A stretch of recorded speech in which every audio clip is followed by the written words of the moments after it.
Hello everybody and welcome back to a brand new video. Make sure you like this video down below and subscribe to the channel if you are new.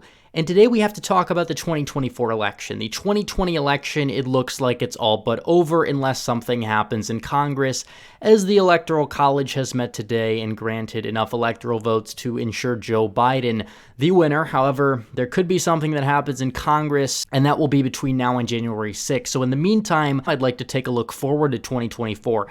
And if Donald Trump does end up vacating the White House, which it looks like right now, there's a 95% chance of that happening at a minimum, he will have an opportunity to run in the 2024 election to be president, because you can serve two terms that are not contiguous. You could serve two terms that are not back-to-back. If you lose re-election, you can run again until you are re-elected president of the United States at a different time. This is what Grover Cleveland did. He was the 22nd president. He lost to Benjamin Harrison in a very, very tight election, then ran again and became the 24th president after defeating Harrison in the subsequent election. So Donald Trump could actually run for president again. He will be old. That is an obstacle. He will be 78 years old. However, Biden won allegedly this time at 78 years of age. So it's very possible that we know that Donald Trump, he's high energy. He's the high energy Don. He's out there. He's doing the huge fiery rallies. He's doing 5 of them a day. Sometimes he'll do 6 a day. And he's able to do that now. He's easily going to be able to go out there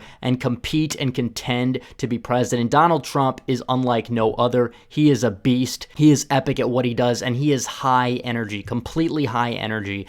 No president in recent history, if history as a whole, has been as high energy as Donald Trump. That's why he was able to win in 2016 again when he had the whole establishment turned against him. That's why he was very competitive and outperformed all expectations in the 2020 election as well. So looking forward to 2024, Donald Trump will be able to win in the 2024 election. I'm going to explain why.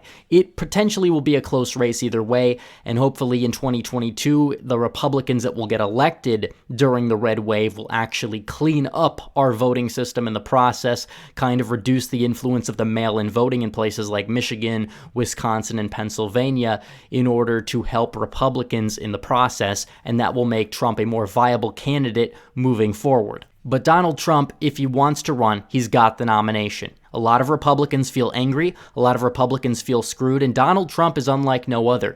And a lot of people feel tied personally to Donald Trump. They feel tied emotionally to Donald Trump within the Republican Party. Kind of like how Bernie Sanders has his own base within the Democrats that will back him every time. That's what Trump has, except almost all of the Republican Party is like that towards Donald Trump, probably around 70%. I think that if he was to run in even a crowded primary field, he would still get 3/4 of the vote. He would win pretty much every single state in a Republican primary, even if he did run against people like Nikki Haley and Ted Cruz, which I don't even think Ted Cruz would want to run. Haley, maybe she would run against Trump, but I think that you'd probably more likely have a Trump versus Romney primary, and then you'd have a lot of independents and left-leaning independents cross over and vote for Romney, who would get destroyed in a general election no matter who he was going up against. You might have Kasich in there. You might have Larry Hogan, Charlie Baker, Phil Scott in there.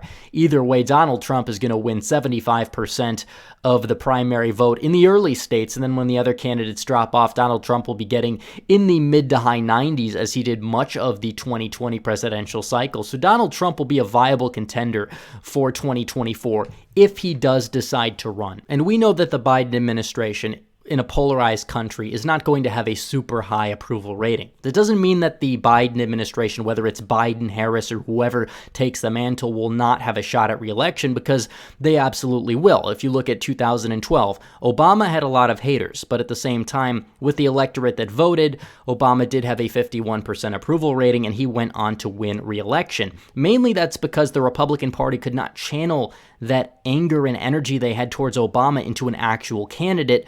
Therefore, we got stuck with milquetoast Mitt Romney, who lost abysmally to Obama. So if the Republicans in 2012 took the Tea Party energy and found a Tea Party candidate, which could have been Trump at the time, even though Trump is not necessarily Tea Party, but the anger around the Tea Party and the anger that built the populist movement's very, very similar in a lot of ways. So if you were able to take that energy and channel it towards even a Ron Paul or a Donald Trump, I do believe that in 2012 they would have had a good chance at beating President Obama. But Romney just could not do it, regardless of how well he did in the suburbs or not, because if you look at the county map, a lot of these counties in rural Iowa went for Obama by over 10%, but actually went for Donald Trump by over 10%, and in 2020 continued to swing into his column. So that's another thing. You look at the midterm energy in 2018.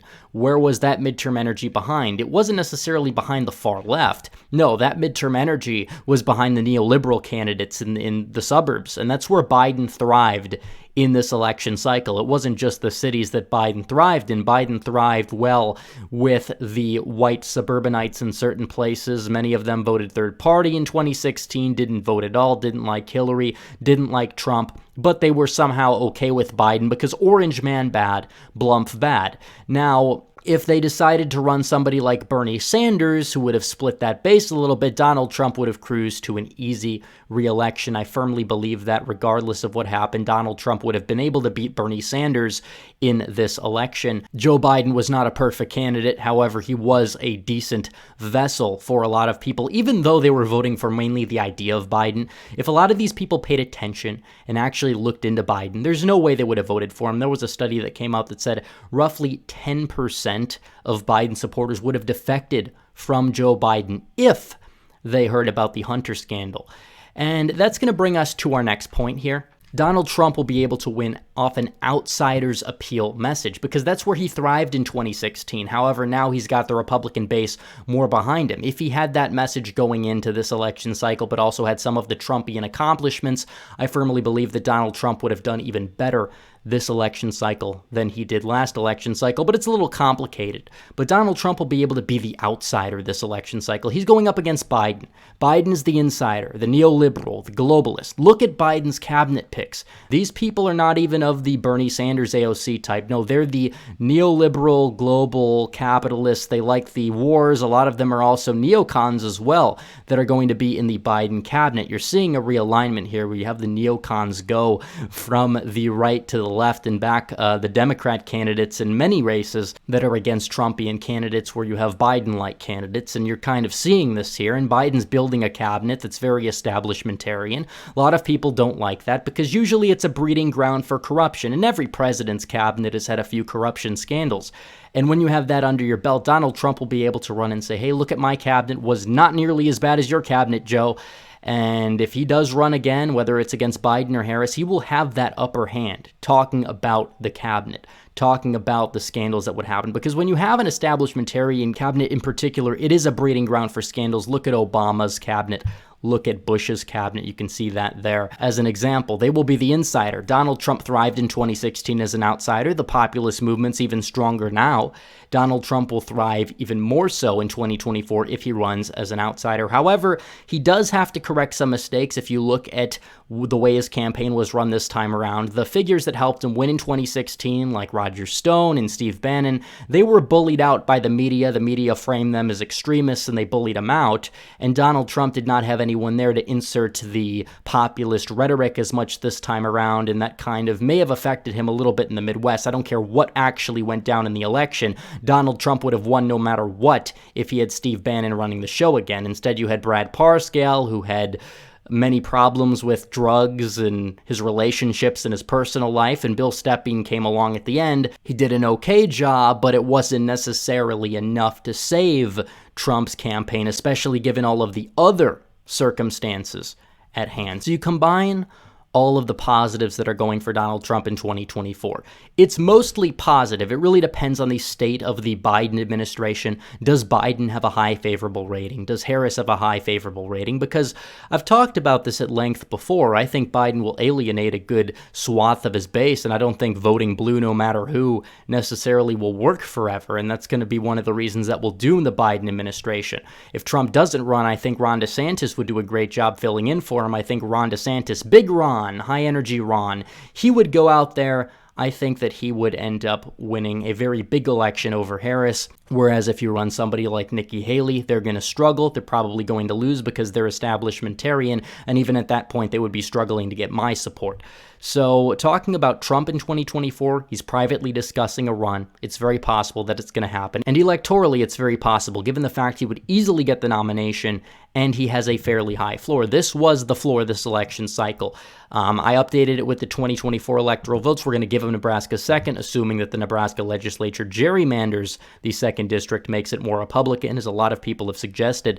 So 237 to 301, assuming Biden's administration popularity would take a little bit of a hit, and assuming Donald Trump would stay at roughly 47% or so, I would assume Donald Trump would gain enough support to take Wisconsin, to take Pennsylvania, Georgia, based off of trends. He might end up losing that. Arizona is going to be a close one either way. Nevada, because of the trends, he may actually take Nevada, and it might vote to the right of Arizona. Also, Michigan is in the cards as well. So Donald Trump easily has a pathway in 2024, depending on if he's able to bring the populist rhetoric back effectively, and there could be some more third parties, because a lot of people on the far left would realize that Biden and Trump, in their view, they will say that there's not much of a difference in terms of getting policy done that they would like. Maybe you could see Minnesota and New Hampshire be competitive. Who knows? It's 4 years off, but it's fun to think about. Donald Trump will have a chance to win the 2024 election if he decides to run.